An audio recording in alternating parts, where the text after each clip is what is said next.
So I just want to go ahead and kick it off. I am the person that proposed this panel and ended up being the moderator. And this is really important to me because as part of what I'd say the future of CloudBees is, well, actually, I'm going to divide it into two things. One of the reasons I have been an employee of CloudBees for 4 years, I am so confident of our ability as CloudBees as well as a Jenkins community to achieve success is specifically because of the culture that organically grew out of the company we were when I joined as, I think, the 110th or 11th employee in 2015. As we'll talk about and we move forward, we have continually seen challenges as we've added new products, as we've added new employees, as new employees came to participate from other countries.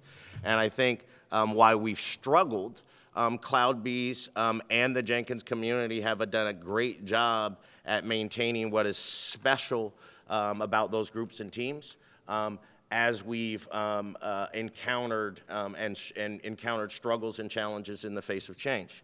And I think for us here at DevOps World, Jenkins World, where we're pursuing DevOps transformation, we're trying to automate across cross-functional teams. There's a real opportunity for us to reflect on the challenges that CloudBees has had, the challenges that we've seen with our customers and our partners in the field, and how those were turned into opportunities to implement new solutions, have an honest discussion, and hopefully inspire all of us with new ideas to go back and help us do better on these transformations. With that, I've brought together some esteemed panelists to help us drive this discussion, and in particular, people that are core components and core parts of maintaining and transitioning culture within CloudBees, and they have also done it outside of CloudBees. So I'll start with Alex. I've never been forced to pronounce your last name, Alex, a cultural faux pas. Kohlhofer. Go ahead. Alex Kohlhofer, he leads design at CloudBees by title, but I think in the spirit of CloudBees, Alex does so much more than lead design. Prior to CloudBees, throughout his career, Alex has held product and design leadership roles in many industries and in organizations large and small. I think a key contribution he provides to this conversation is he's also been a founder and a co-founder of several successful companies. He cares deeply about empowering teams to own and maximize the value that they provide, and he's brought that to bear within CloudBees. We also have Ellen Thorne. Ellen Thorne is the leader of HR for CloudBees, and I think oftentimes as we have discussions about DevOps transformation and culture and software engineering, we forget to acknowledge and identify the role of HR in helping support, amplify, magnify culture building and transformations within our organizations. Ellen has worked across all industries from pharmaceutical and tech, and with sizes of companies from 100 to 12,000 people.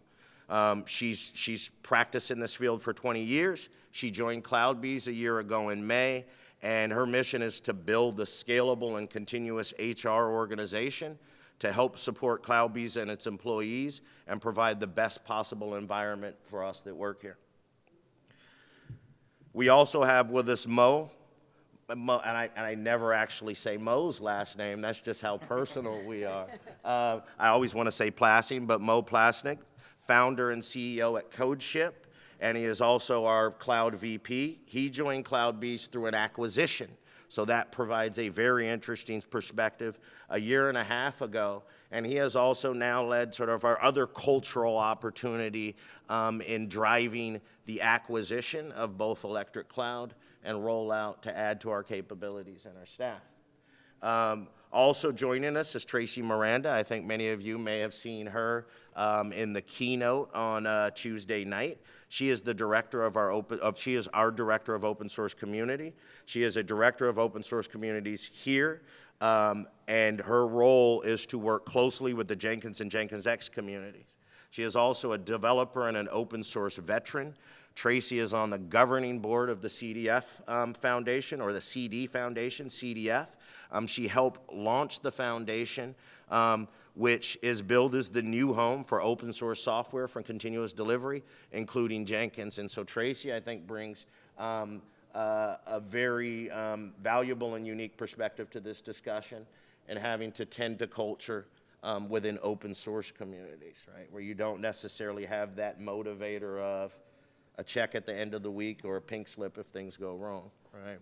And then lastly, I'd like to acknowledge, I think, really the person that was inspiration for this panel here, and we have Christina Noren, who has served as our Chief Product Officer at CloudBees. And she really came in and challenged us to shake each other up, practice radical transparency. Yes, which we will practice here. Sorry, very key word, responsible radical transparency.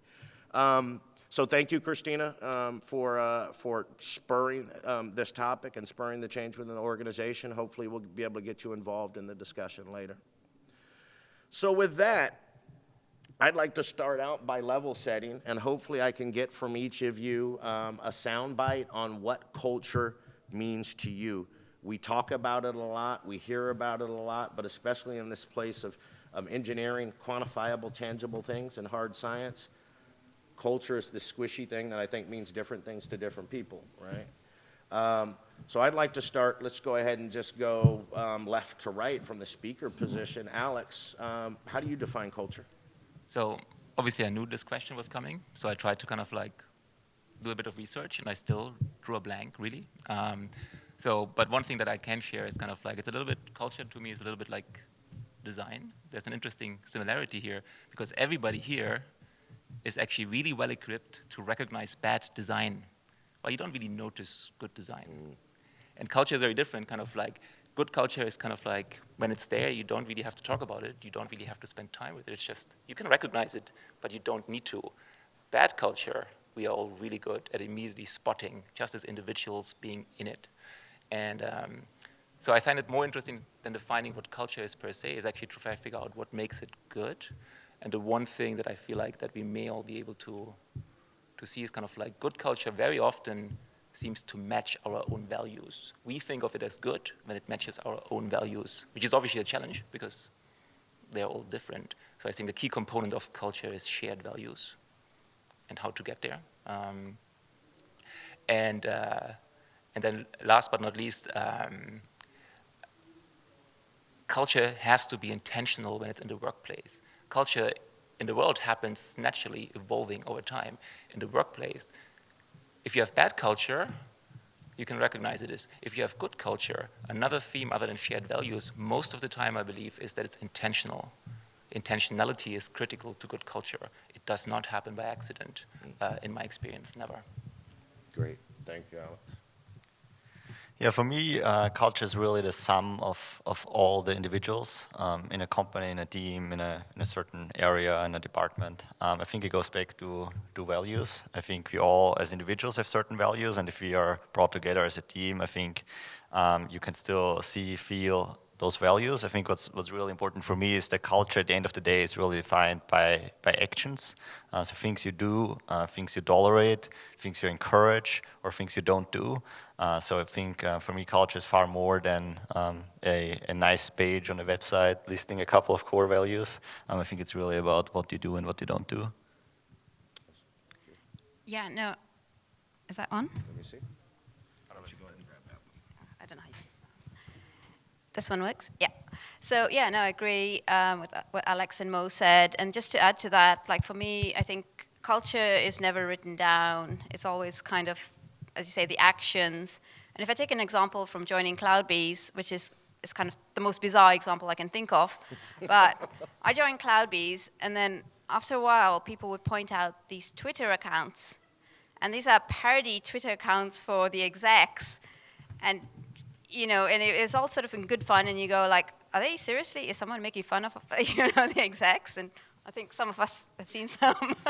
But it's like, that's part of the culture, because everybody's sort of looking at it, and you sort of see, oh, look, the execs aren't taking themselves too seriously, and that makes them really approachable in a way. So like culture can be almost anything that's shared, but it tends to not be written down, and it tends to be, very specific actions, like Mo mentioned.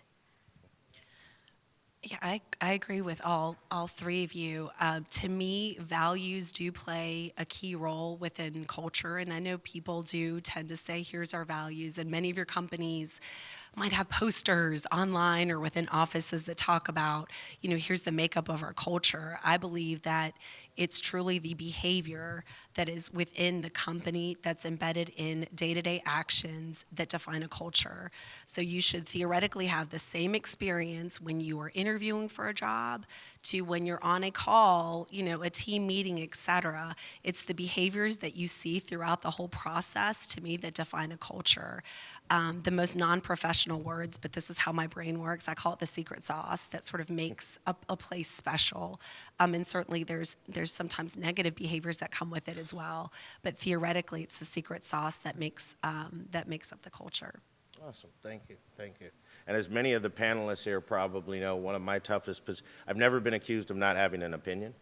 So probably the toughest position to be in is that I'm a moderator and my opinion is limited, but I will squeeze in first. First of all, thank you. We've had, I think, a number of discussions and debates about what culture is as we've tried to figure out how to maintain and improve.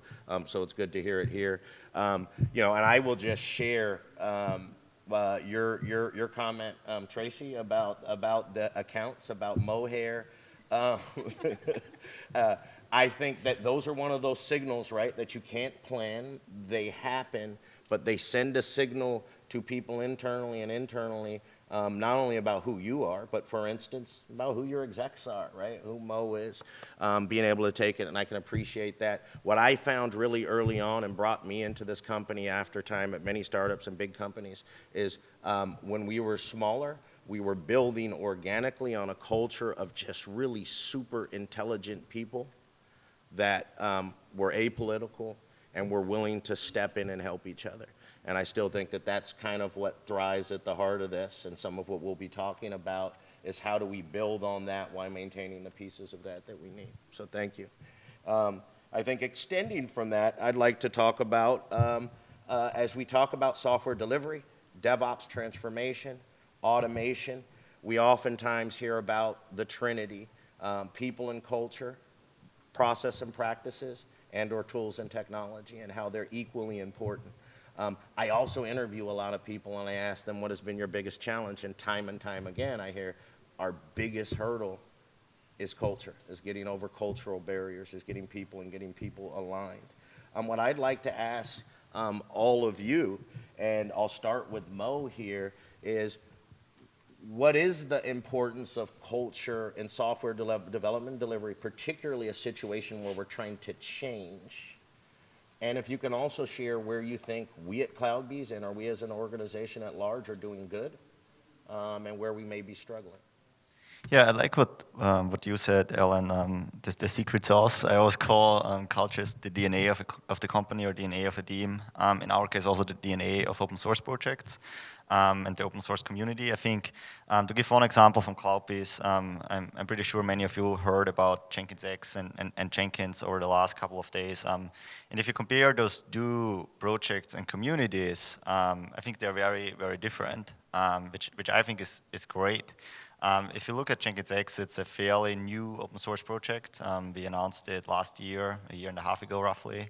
And when we look at that project and what we are now seeing, and when we look back, it's really interesting because it started out with a culture that was really fast moving, really innovative, right? You start something from scratch, you really want to show what's possible. You have many crazy ideas, you implement some work, some don't work.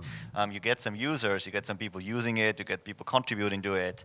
And now we are realizing that we actually need to change.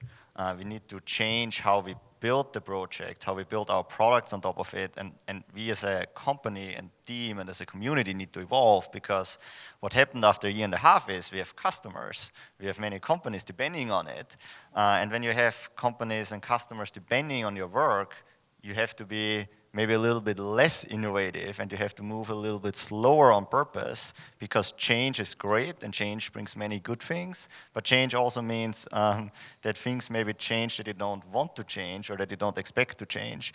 And it sounds simple, right? You get customers, you could just say, okay, now we do it a little bit differently, we focus more on quality, we focus more on security, it should just happen overnight.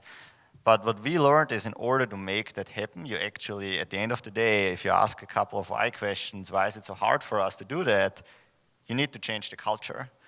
Because the culture of our team and on the culture of the team working on that and the culture of that open source project and community was really very focused on moving as fast as possible and innovating and adding new capabilities and adding new features. And it wasn't possible to change overnight because you need to rewire a little bit. You need to change how the team thinks, and all of us as individuals that are involved here, we had to change because we had to realize that our own values, our value of we want to innovate, we want to do great things, may be in conflict with a different value that's more needed now, which is quality and security and stability.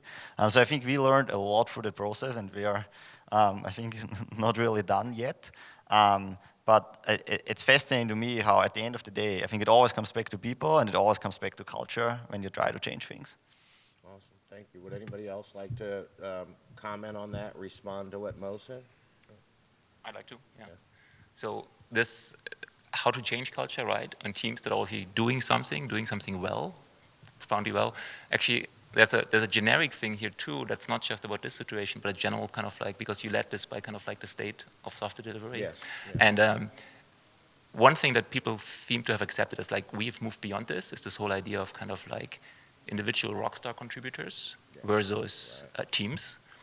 Everybody seems to subscribe now, yeah, teams is where it's at, we don't need the individual rock stars, or that model does not scale or work very well. But then you look at Twitter and you see that whole 10x engineer thing explode. So clearly there are pockets that are still operating like this. So how do you move from like individual rock stars, who are arguably as fast as it can be because they're just doing it, to teams? But what's interesting, kind of like the next challenge there is kind of like, if you go from me to us, how do you go from us to all of us? Because that's really what's happening. You might have a high-performing team with a really unique, powerful culture, but it's still just one team within a large organization. And they may not think of them as like just me anymore, but now they may think as us, but not all of us. And I think one of the key challenges is how do we get to truly cross-functional teams where the entire organism of the organization is involved in the delivering of the value, and you have to get through that, really. And that has a lot to do with the guidance for individuals. To change the culture. Awesome, excellent. Ellen, you had a question? Yeah, the word accountability really sticks out to me just because, you have to protect the culture that you have, it doesn't happen overnight, whether it's within a team or within a company. And as you protect that culture, every day is going to be different and there's behaviors, and we're dealing with human behavior here. So obviously there's a lot that could go wrong on any given day. However, being able to recognize the positive behaviors that are contributing to the good culture, it is super, super important to continue to foster those and make sure that there's exponential benefit for that. But then to the earlier point, being able to point out the behaviors that are at conflict with the culture.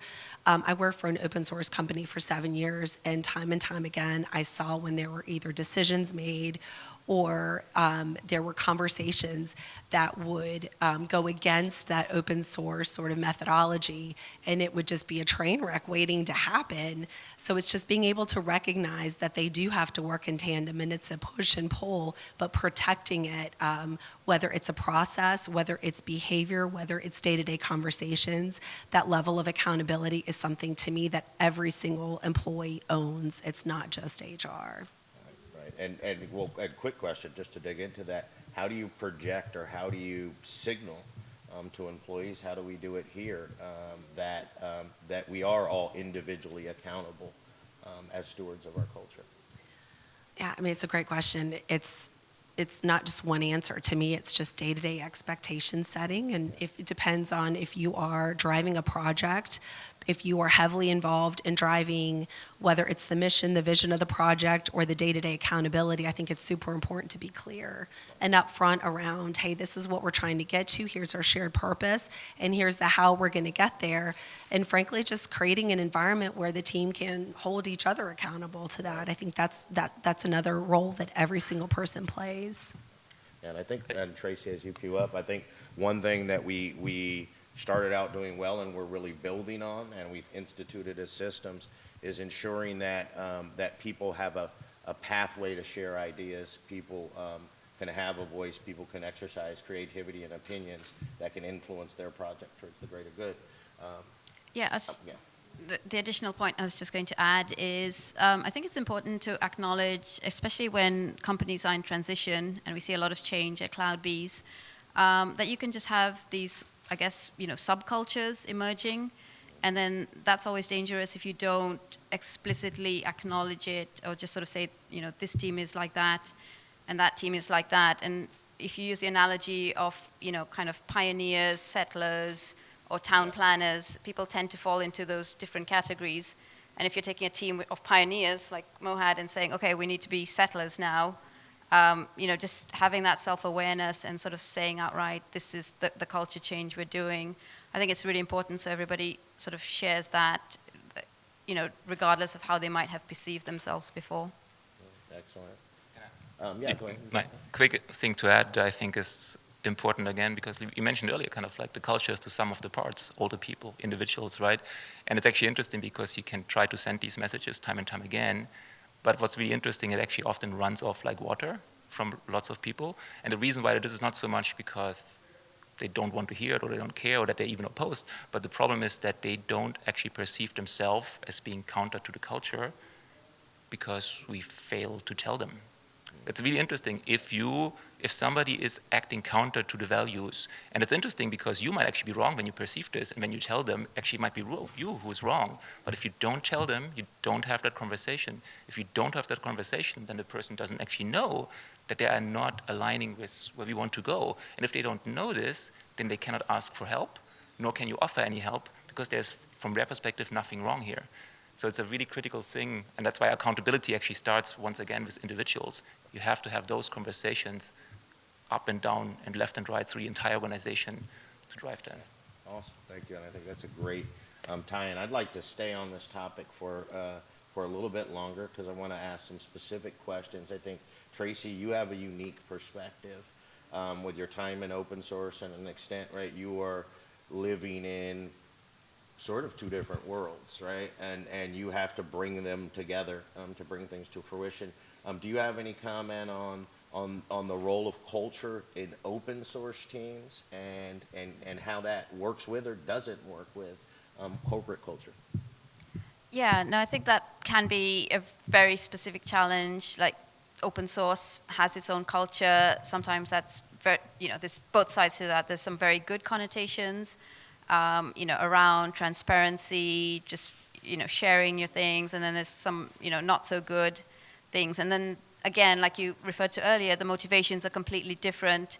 Nobody has authority over anyone else. Everyone has to be motivated to work together, motivated to participate. So we do see, instances where things will clash, and especially like if some people are used to transparency a specific way, but maybe that works really well in some parts of corporate life, and maybe it doesn't work very well with other things. But you can't just have it necessarily across the board.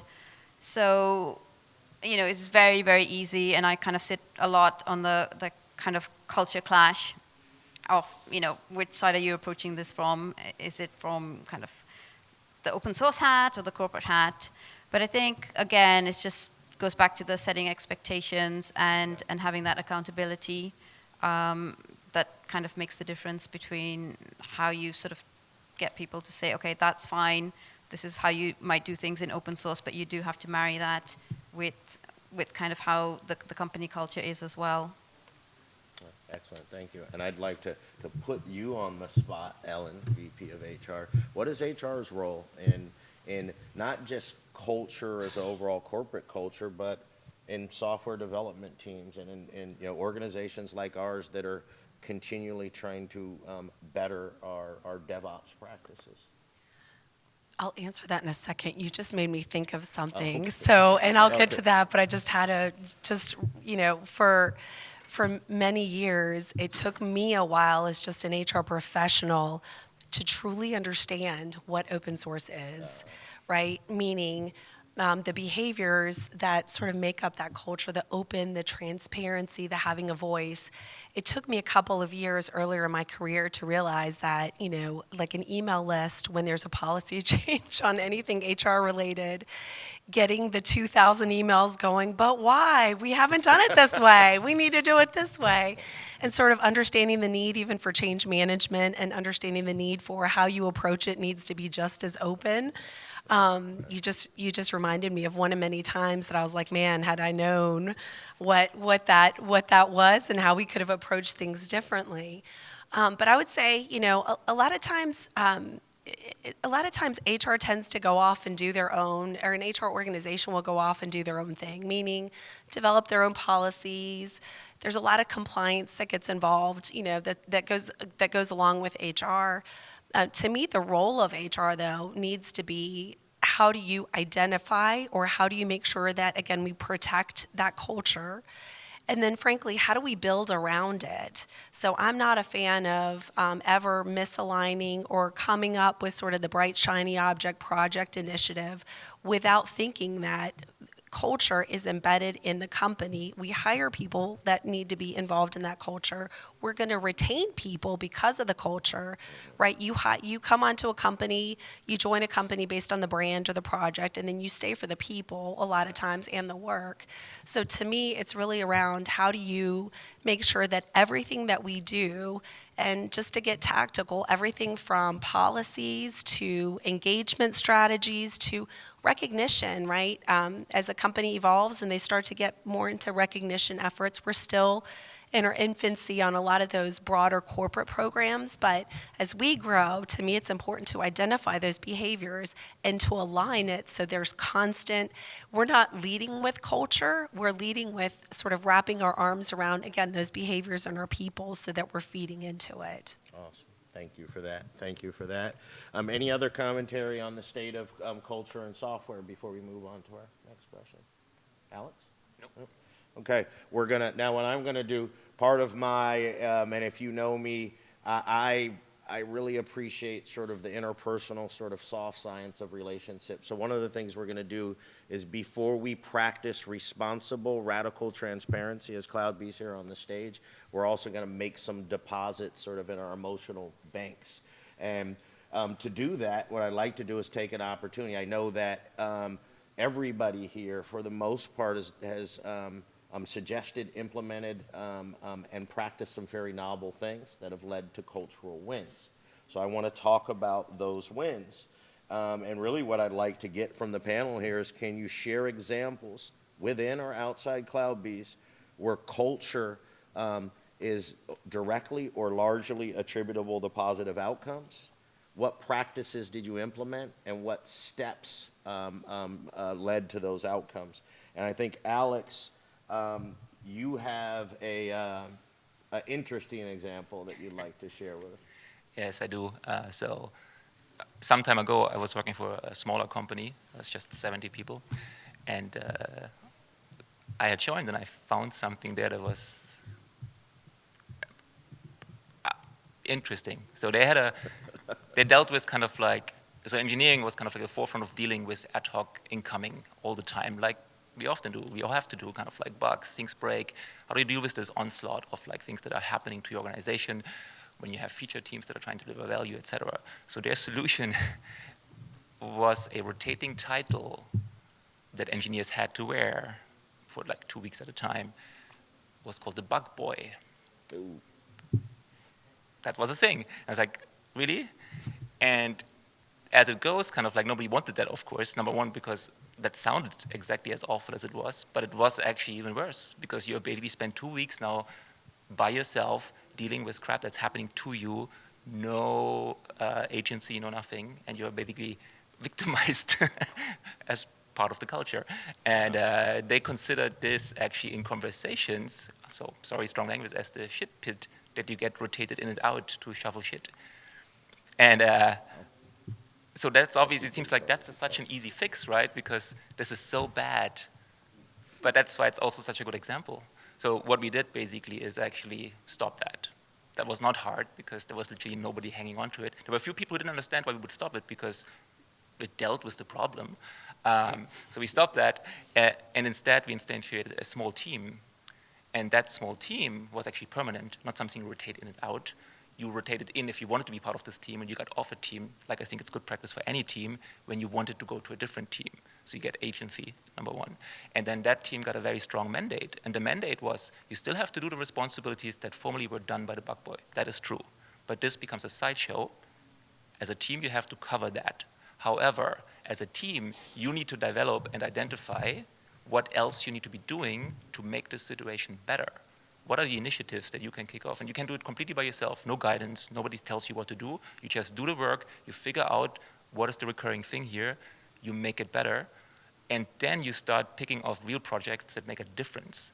And so that team started to kind of like evaluate what they were doing time and time again, identified the recurring themes, and started to make a huge dent week over week in the overall operation of this small company. And what's really interesting about this is it went so far that they actually started to present out what they were doing, and it became this moment of celebrations. This team became a whole bunch of heroes, basically, because of how they were operating. They perceived themselves as a service team, making everybody else better, protecting, delegating, educating. And eventually, the culture on that team became so strong that as a company, we decided that everybody joining the company for the first time would do a tour of duty on that team to actually get acquainted with how we want to operate, what we care about, what our culture is, what are the values that we want to bring to the other teams when we move on, how we learn our products. So it was a fantastically successful switch, arguably because it was so bad, but the outcome was actually really profound, and it shaped the culture of that company for years to come, because everybody came through that team now as their starting experience in the company. So. Awesome. And can I just validate before you jump in? You said bug boy, right? Yes. Okay, thanks. I know. Yes, that's what I said. Okay.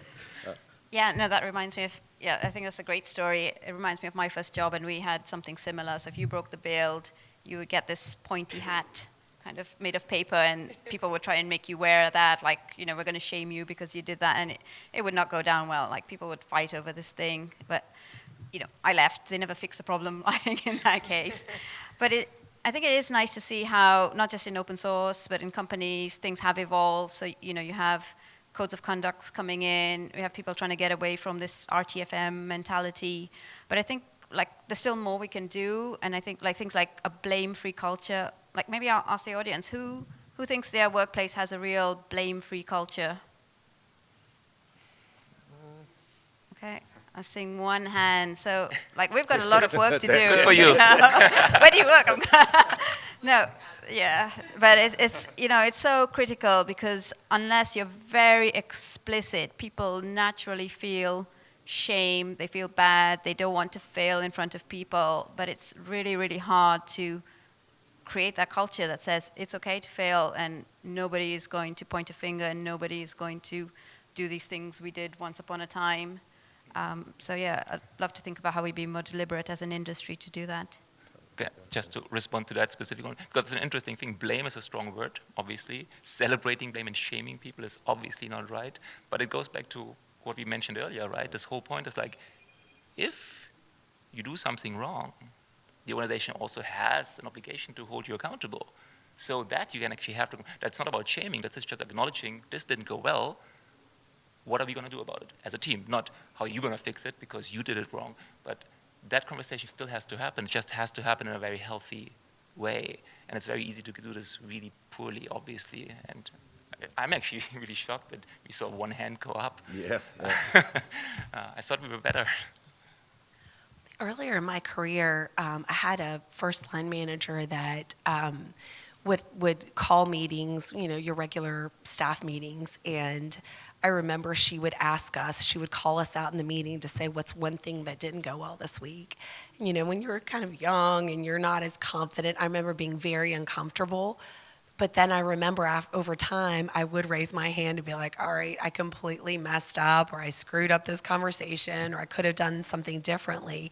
And the conversation shifted, and that it was less peer pressure around being sort of blamed, but it was more around actually being able to share in it.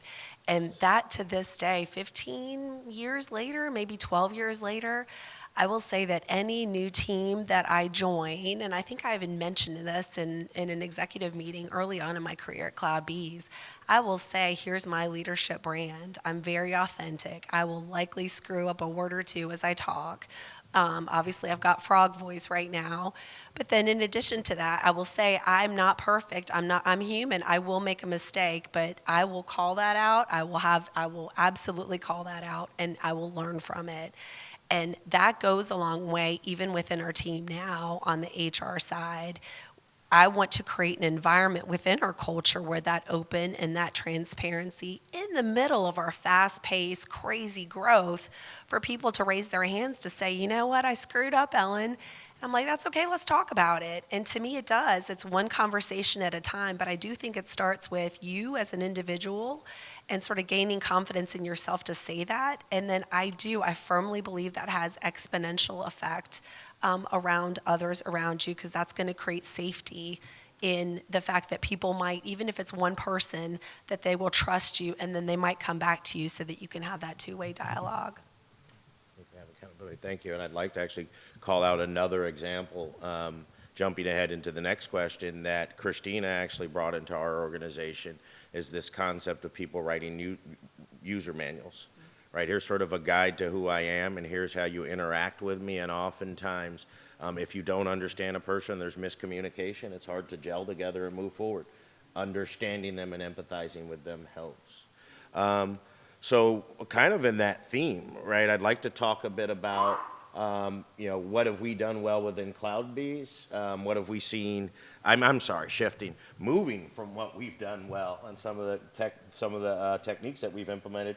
I'd like to talk about how we balance what specific challenges we are facing, and what some of the possible solutions that we're looking at. And this is our opportunity to demonstrate transparency, allowing ourselves to be vulnerable.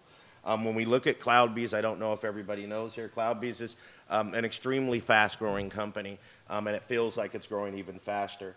We were approximately 100 people in 2018. We've had some acquisitions. We're approximately 520 people.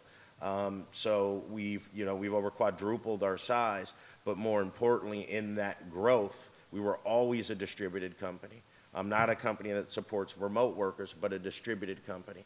And in that growth, we've now reached a point where we are distributed across 18 countries, right? People with different cultures, different languages, et cetera. In addition to that, as I mentioned earlier, we've recently acquired Rollout.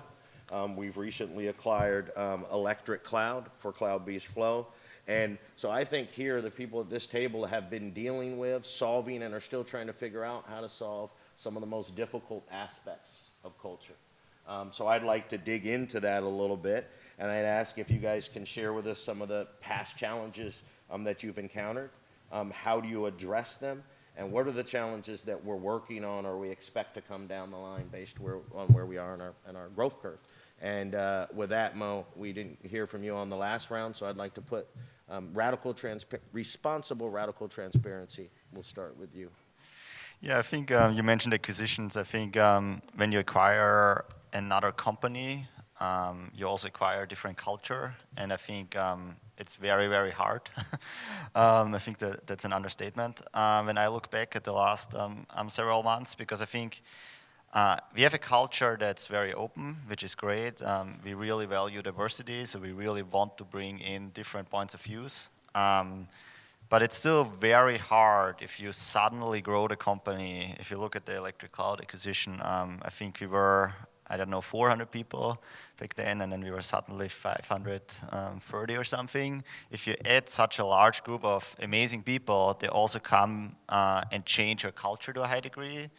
And some of that you maybe want, but some of that you maybe don't want, because you really believe in what you have done the last couple of years, and you believe in your values, and you believe in how things are going. And I think it's an ongoing challenge for us, especially because we are distributed in all over the place geographically. So I think it's a little bit harder for us to build one cohesive unit and team. And I think it's something that we still struggle, if I'm honest, with everybody. And it won't get any easier, because I think a month later we acquired another company. And I'm pretty sure there's more to come.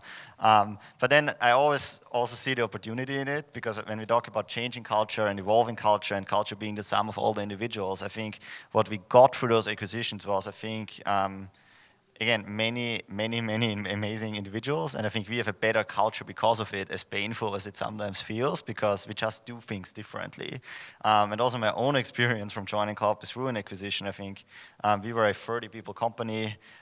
We did product development, engineering, sales, marketing in a very, very specific way, because we served a different segment of the market than CloudBees did. And it was just mind-blowing how far apart we are, although we are trying to solve the same problem.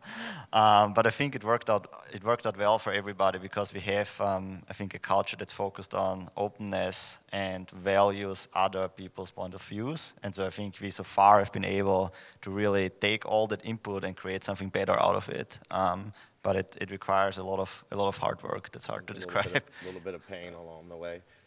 Can I ask real quick though, before I go off of Mo, and maybe you're not comfortable talking to this, I think some of the way we've addressed, and I'm Brian, I'm going to put you on the spot, product business teams, I think, have been one of the ways we've looked to address the growth, streamline, and get people aligned. Are you interested in commenting on that? Yeah, I can talk a little bit about that. So product business teams is a CloudBees thing, so it's not really self-explanatory, I guess. And it's so CloudBees, when we look at CloudBees, 550 people. When you look back at the keynotes, right? There are many different logos, products. So we do many different things. We have many different product teams, and we grew quite aggressively, which is exciting. But what also happened is that I think we ended up with many functional silos, which is probably nothing new to many of you. So we had all those functional silos, and we thought very, very hard about, okay, how do we have to reinvent CloudBees? Because I think if you're a fast-growing organization or company, I think you constantly have to reinvent yourself, because what worked 2 years ago, what worked with 150 people, suddenly doesn't work anymore because you're 550 people, and you don't know half the people that are suddenly here because they joined in the last 6 months. And so what we did is we created those cross-functional teams, and we call them product business teams, that are really centered around certain product units.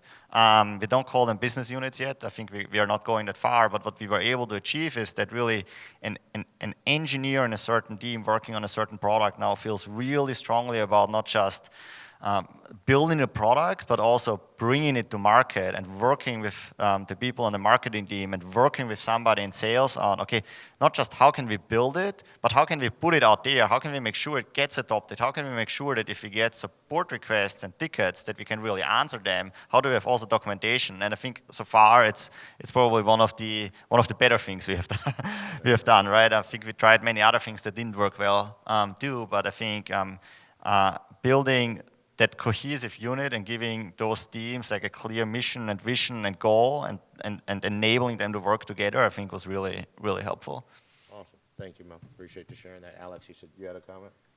Well, I was actually, in this context, I'll share anyway, because I think it's a very in-the-weeds tactical observation about like merging and acquiring other companies when you try to bring this together. What's really interesting, what I have been observing, which I think something that we had gotten wrong, and I think we are still getting slightly wrong, is kind of like, when you think about integrating a large operation that is doing something really well, has customers, products, teams, everything working well, it is very easy to focus on these hard integrations that are so critical, like billing, entitlements, support, all of these things that you must not break, because these are like, this is where the business is actually, what the business relies on. What's interesting when you do this is actually you might overlook the software systems, the systems that the teams use to operate. I pick a random example, like if, for example, the other company has a different Jira instance, or doesn't even use Jira than us. If you do not actually prioritize the integration of those systems, what you effectively do is keep the cultures apart. Because even if the intent is right, even if the leadership is pushing people together, the tools are not there to allow them to actually collaborate. And what's really interesting is when you don't do that, then all that wisdom, all these smart people are actually not helping you bringing the billing systems together and the support systems, because they're not able to, because their entire work streams are apart. And I think this is a huge challenge, and I think being several months in, we are way behind on getting that done, because that does not allow us to actually bring them together. So that's a very clear and present challenge. Okay, yeah, I agree with that. I'm going to say just in the general theme of globally distributed remote working, it is very, very difficult. You have to be very deliberate about it. And maybe a few months ago, we had some specific focus on that, and people came together and they sort of shared the problems. And that was really, really good, because just by giving it space for people to talk about it, we had an initiative that came out where a few people sort of said, actually, we're going to capture all these things and we're going to write them down and we're going to put them on the wiki. And small things make a real difference. You know, someone shared a story of how they were on a conference call and the other person was using a metaphor, and it was like, oh, you don't want to throw the baby out with the bathwater.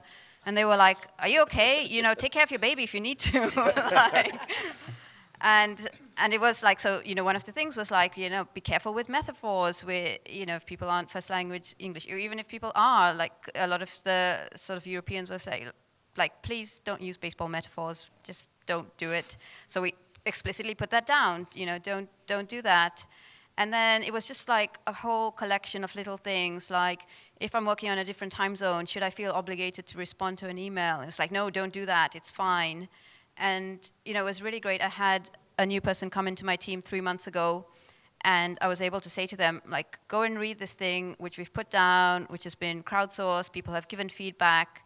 And if you find anything there that is written that we are not doing, that we're not acting, you know, let me know as soon as possible, because this is what we want to be kind of living, and all those really little things make a big difference. Awesome, thank you. Ellen? I was sort of thinking about what things haven't worked well, again, to show a little vulnerability here. Because we are so globally distributed, I believe our mix is 60% remote and 40% in office. I should know that number.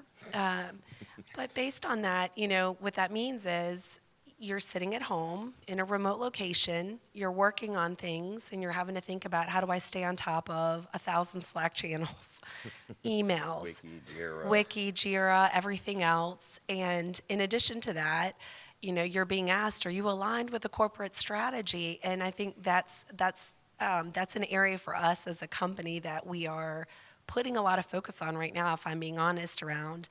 We're doing some things really well, like the examples that you mentioned, Tracy, and other best practices. We're trying to be better on sharing best practices, meeting schedules. I think there's a lot that we've communicated around what's the best way to let folks be productive during the day without getting into like meeting craziness.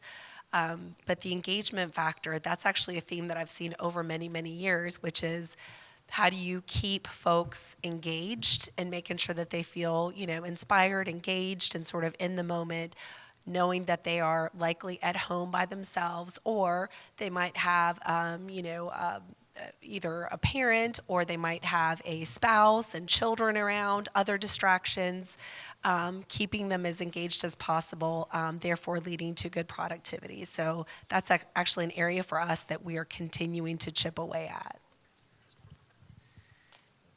Yeah, I want to add to that, because I think it's actually, you talked about the remote versus not remote split. I think it's actually an area where we are not doing well at CloudBees, because the funny thing is I would describe us as a remote first company, probably because I'm working remote and I work from home. And I think it's one of those areas where we haven't been explicit, right? We talked about you need to be explicit in what the culture is, and it gets defined by actions. If you're not really saying it out loud, how should anybody know what the culture is?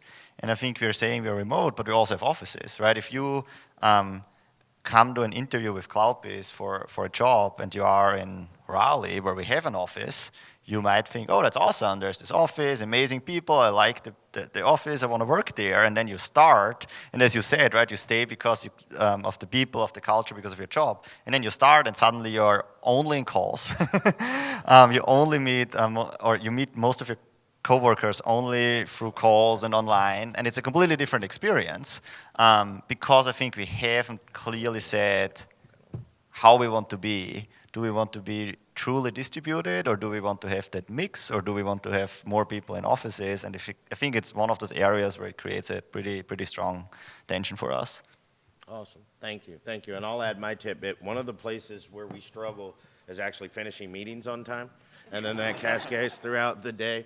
So we see it here, we're running over, we don't have time for Q&A.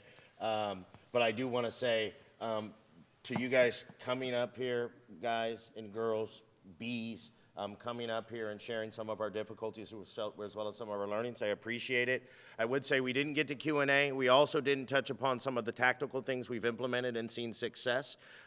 So if you want to take the chance as we wrap up to grab some of us, ask questions. And I will just also say, just like solving these DevOps problems is collaborative, addressing the culture aspect of it requires that we ask questions, we share, and we solve them together. So thank you.